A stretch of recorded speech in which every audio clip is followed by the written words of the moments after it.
duk wanda ya ce da mu kule za mu ci da shi ta harkan siyasance, kuma mu dan mu ne muna son shi, ya fi da mu kunya muna proud da shi duk inda muka je mun yarda cewa dan mu ne. Su ina dan su kuma ina son tabbatar maka me shiga tsakanin shi da shugaban kasa sai Allah. Wannan za a iya cewa zargi ne kuke yi na cewa sun yi kwamba ne domin ganin sun kai. Su kan me suka yi, su kan ba zargi ba ne? Nace maka mu 'yan siyasa ne tari.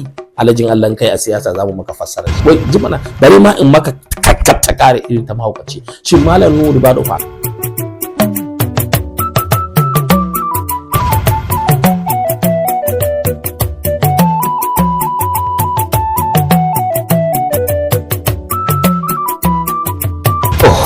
A'udhu billahi minash shaitanir rajim. Bismillahir rahmanir rahim. Da farko ina godewa Allah subhanahu wataala da ya nuna mana wannan rana, wannan lokaci. Ina kuma ƙara godewa al'ummar Najeriya, musamman mutanen Adamawa da kyakkyawan fasaha da fahimta da suke da shi a game da harkokin siyasa, musamman na gwamnatin Ahmed Tinubu wanda take jagorancin ƙasar na a ƙarƙashin jam'iyyar APC. Alal haƙiƙa wannan bai zo mana da abun mamaki ba, saboda kuwa mun riga mun sani al'ada ce ta siyasa. Musamman mutanen da ba su da gaskiya, mutanen da suka zama idonsu a rufe yake, mutanen da they are desperate in ji bature a harkar mulki, suke buƙatar su ci abinci ko ta wani hanya, ko ta halal ko ta haram.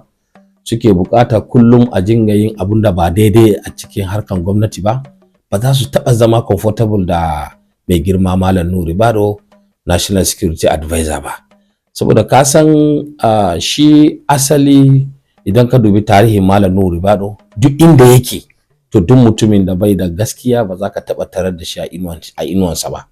Kuma tunda muka ga gwamnatin nan ta buga shekara ɗaya da shi, muka ga yadda aka fara samun harkan ci gaba ta abin da ya shafi harkan tsaro, mun tabbatar da cewa directly or indirectly mutanen da suke da hannu a cikin harkan kawo mana rashin zama a ƙasar nan za su yi za su daga murya, wasu za su daga kunnuwansu, wasu za su buɗe harce, za su yi ta ƙoƙarin kawo attack ta inda baka tsamman ba, domin a ganin su, a tunanin su, a nasu basira, a nasu wawanci suna ga cewa shi mai girma National Security Advisor mutum ne wanda zaka yi ihu ya tsorata, ko kuma mutum ne wanda zaka razana shi da yawan maganganu, ko mutum ne wanda zaka yi davatin nashi ya bar abun da ya sa a gaba. Ba su sani ba shi Malam Nuhu Ribado fa shine ɗaya tilo a ƙasar nan wanda turawa sun san cewa saboda gaskiyar shi duk makauniyan kiyayyanka da Malam Nuhu Ribado wallahi zaka rage masa. He's not corrupt. Ba mutum bane wanda zaka zarge shi yana cin hanci da rashawa, ba mutum bane zaka hada baki da shi domin ka zalunci kasar nan. Saboda haka mun sani, amma muna kiran su da babban murya, muna musu albishir. Wallahi yanzu ba abun da suka gani, because yanzu kunne ne, kai zai fito, gangan jiki zai fito, yanzu aka fara, kuma muna nan daram da izinin Allah. Honorable, kana tunani wannan kalamai da al'ummar Najeriya ke yi musamman kan korafi akan shi Malam Nuhu Ribado duk wani salo ne na siyasa gaba kenan? Allah sai ne ai 2027 ya kawo kai ai. Dole ne irin waɗannan maganganun za su taso. Musamman an datse musu hanyoyin cin abincin su. Saboda haka in sambo siyasa, in sambo wanda ba su son zaman lafiya dole za su kawo kansu su hada waje ɗaya. Za ka ga an fara ƙungiyoyi alliance, ana alamin da sauransu, ba don komai ba, domin kowa yana ƙoƙari, yana ga cewa shekara fa yanzu biyu ne ana ƙoƙarin shiga ta uku. Malam Nuhu Ribado ya kakkarya duk wasu abubuwan da kake tsammani da wanda baka tsammani. An fara dawo da hankalin tsaro a cikin ƙasar nan, so suna gani idan Tinubu zai zarce, Malam Nuhu Ribado zai zarce. So ina son tabbatar maka maganan su ta ƙare. Haka dole ne su yi haushi, dole ne su dinga fidda wa'annan halayyar da muka sani muna tsammanin su da shi. Muna tsammanin ko dama sun tuba, ganin cewa kowane rana muna musu addu'a, a sai cewa mutanen nan ba su tuba ba. Dama an ce ba a yabon dan kuturu sai an ga rakacin da ya mutu da yatsunsa.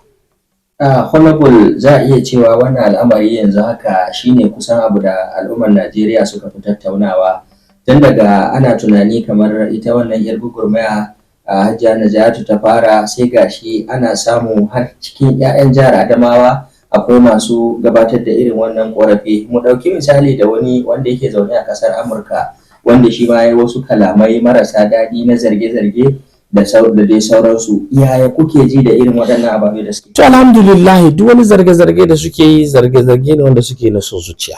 Shi wanda yake zaune a ƙasar Amerika muna addu'a ya dawo Najeriya ya zo mu yi harkar siyasar da shi. Duk da wanda yake ba da misali a kan shi, wani jami'in ɗan sanda tsohon ritaya ɗan sanda ya fito ya karyata yi. Ya fito a kafafen yaɗa labarai ya karyata kuma yace zai ɗauki duk wani dama na harkar shari'a domin ya kare mutuncin shi, an masa ƙarya. Kaga wannan ma abun kunya ne. Ita Naja'atu ba sabon abu bane a wajenta. Dama ita sun makafaru sun ma'amanu ne. Yau za ta ita ce annabi Musa, gobe za ta ita ce annabi Haruna, jibi kuma za ta ce annabi Fir'auna. Kuma abubuwan da take faɗan nan kam wani menene abu sabo a harkar siyasa.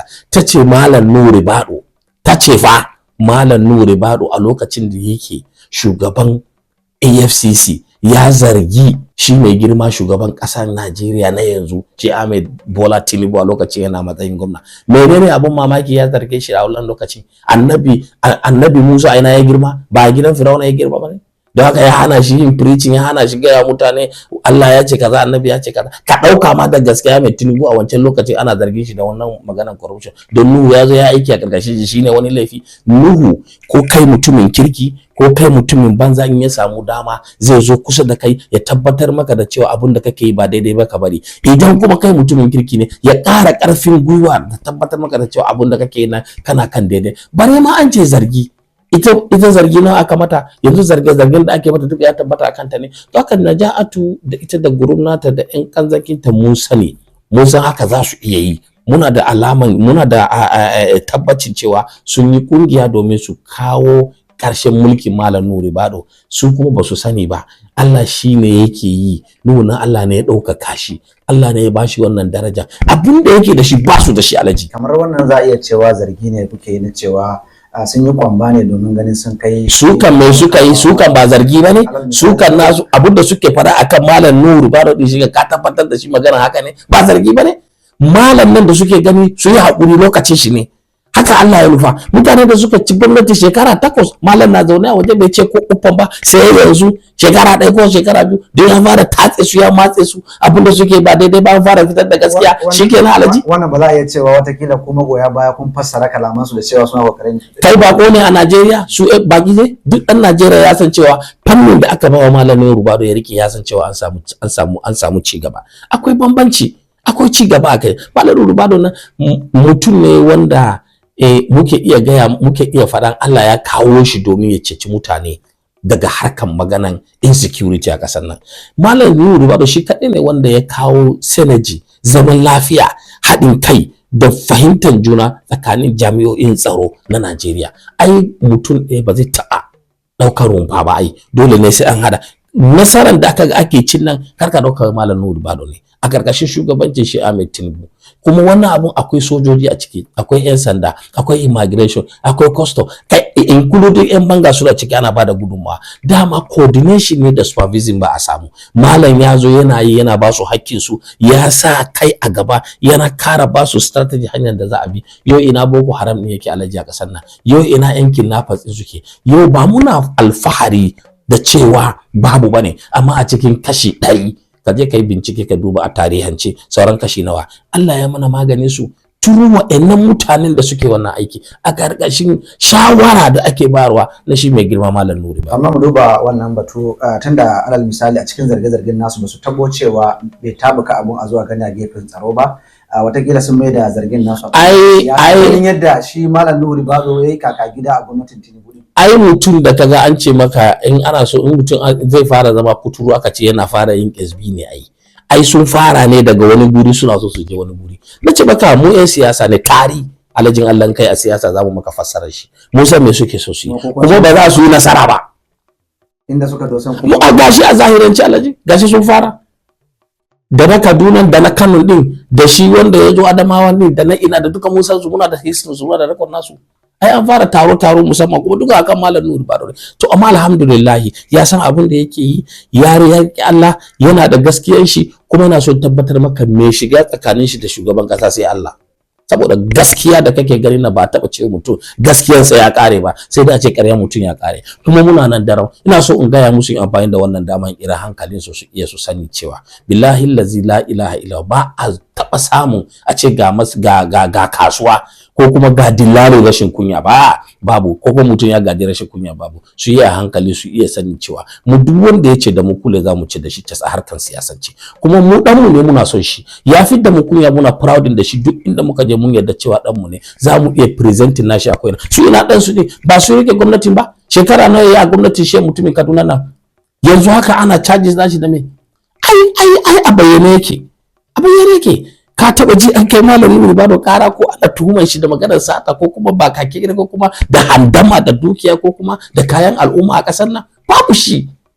Me ce da mu baya ne a kasar nan? Corruption. Me yasa kasashen waje suke cin gaba? Rashin corruption. So with malam, with irin su malam Ribado, me yasa ka ga jimana bari ma in maka ta kare irin ta mahaukaci. Shi malam Nuhu Ribado fa makiya ne suka haɗu a kansa saboda ma kawai ya ci zaɓe a jihar Adamawa, saboda suna ga in ya ci zaɓen jihar Adamawa komai zai iya faruwa.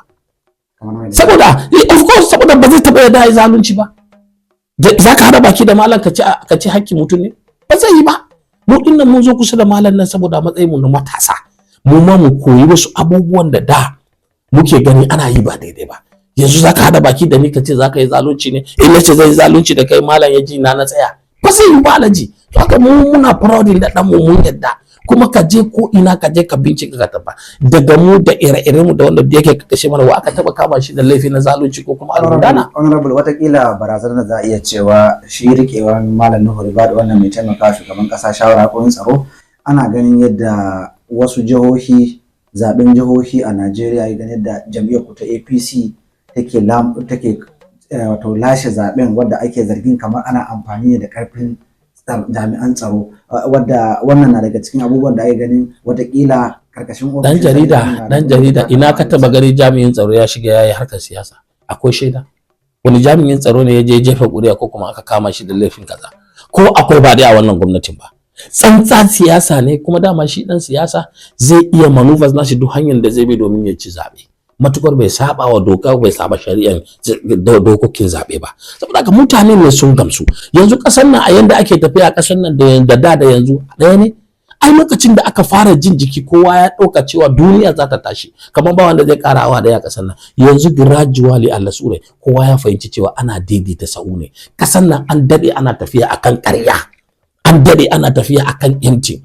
Ba mu da yaya ne, jikokinmu ba za su zo ba ne? Mu kan haka wai shugabannin mu suka wuce haka suka bar kasar ne Allah sure. Dole ne a tsaya mu yi face reality, mu tabbatar da cewa gaskiyar nan guda ɗaya an yi shi. Don haka ni kiran da nake musu wallahi tallahi su iya sani cewa ƙarya ya ƙare, domin mu shirye muke, muna zaune muna jiran su a angle 90, dama mun san za su zo da irin wannan abu. Kuma ina son gaya maka ba su kaɗai ba, akwai waɗanda suke nan ba su da wani aiki bayan zalunci da ta'addanci, su ma ba za su bari ba. Duk masu yin sponsoring mutanen da ake abubuwan Boko Haram da sauransu za su bar su malam ne? Ba za su bar su ba, amma Allah yana tare da su, kuma Allah zai kare shi, zai kare shugabancin wannan Tinubu, kuma Allah yadda ina so in tabbatar maka cewa ka bada lokaci kaɗan zai zama tarihi. Ai batun cewa ana da sau zuwa wani lokaci ne 'yan Najeriya za su samu? Ga zahiri a yanzu ma kana kada da ka je kasuwa ka samu nawa ake sai da abinci ne. Ai akwai bambancin babu da tsada, ai akwai bambancin availability da kuma scarcity. Ai ka je ka duba ka gani, za ka je kasuwa ka sai abun da kake so. Ga zaman idan za a cika ma ɗakin ka da abinci, shinkafa, in baka da zaman lafiya za ka ci abinci ne? Ba za ka ci abincin ba. Yau din na zaman lafiya ka je ka duba hanyar Kaduna din zuwa Kano din, ka duba hanyar Kaduna zuwa Abuja, ka duba hanyar Adamawa, ina ne ka taba gani yanzu an fita an tare mutane?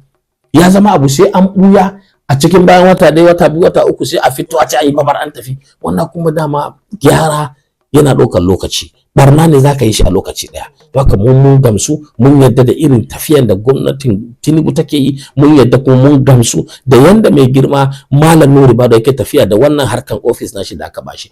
Kuma ina so in kira ga mutanen Northwest su iya sani fa duk abin da suke gani a area su akwai a area North East nan, kuma muna da kyakkyawan dangantakar da su, kuma mutane da yawa sun fito daga wajen masu kare mutuncin shi Malam Nuhu Ribado. Muna godiya a matsayin su na 'yan kishin Najeriya wanda suke kishin ƙasar nan su tabbatar da cewa an zauna lafiya. Amma dama duk inda ake dama ba za a rasa 'yan tsiraru mutum ɗaya zuwa biyu ba wanda ba su da wani abu ila su kawo tashi hankali da fitina cikin jama'a. A gaba ta ƙarshe, menene matsayar ku game da waɗannan mutane da suke fitowa suke kalubalanta shi Malam Nuhu Ribado? Daga ƙarshe ina so yin amfani da wannan daman in kira ga dukkan masoya Malam Nuhu Ribado, dukkan masoya gwamnatin Tinubu, dukkan masoya jam'iyyar APC. Kada wani ya yi amfani da wannan dama ya cire hankulanmu ko ya cire hankalinmu daga harkan da muka sa a gaba na kawo zaman lafiya, na kawo ci gaba a wannan ƙasa. Ko kuma wannan jam'iyyar APC yadda ta tashi take kokarin tabbatar da cewa an zauna lafiya a ƙasar nan. Duk wannan strategy ne na siyasa. Diversion ne, kada kowa ya tada hankalin shi, kada kuma kowa ya ce zai mai da martani ta hanyar da ya saba wa doka. Ina so in tabbata wa al'umma ƙasar nan tana zaune lafiya, kuma za mu ci gaba da zaman lafiya, kuma wannan gwamnatin za ta ci gaba da kawo mana abun da ya kamata. The only thing shine mu taso a cikin addu'a, dukkan mu mutane ne masu addinai, mu tabbatar da cewa addinan mu na sun hana mu zagin shugabanni da tsine musu, mu musu addu'a, mu musu fatan alheri. Inda muka ga sun kauce ba daidai ba, akwai hanyoyi na musamman wanda za ka bi domin ka gaya wa shugaba ya yi kuskure kuma ya gyara. Amma ba za ka shiga kasuwa ka tuɓe masa wando ka da cikin ɗaki kana ɗaure masa zani ka yi expecting mu kuma irin mu za mu barka ba za mu yadda da wannan ba. Bayan haka kuma a bi doka, duk inda aka ga ba daidai ba a tabbatar da an yi magana. Jami'an tsaron nan ba sa ko ina, ba aljani bane su, don haka duk abun da ka ga ba daidai ba za ka gaya musu ne sannan su